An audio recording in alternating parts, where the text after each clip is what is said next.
Wanakuja kuongana hapa na hiyo pesa. Shame.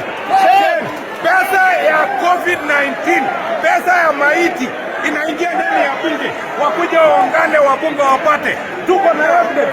Hii karatasi ilikuwa na 10 million, wamedistribute ndani ya bunge. Ati wanakuja kusema ati wamedistribute sweet. Sweet gani inadistribute ndani ya bunge? Hata chakula, hata maji, tumenyimwa mpaka maji, lazima uende ukunywe nje. Hii sweet ilikuwa ni ya nini? Sasa lollipop ati inadistributiwa. Siku hizi pesa ya Kenya ya KEMSA imekuwa lollipop ya kupatia wengine. Gedi anatumia buibui kubeba pesa. Anaficha pesa na buibui. Leta imbicheki, wacha angaliwe.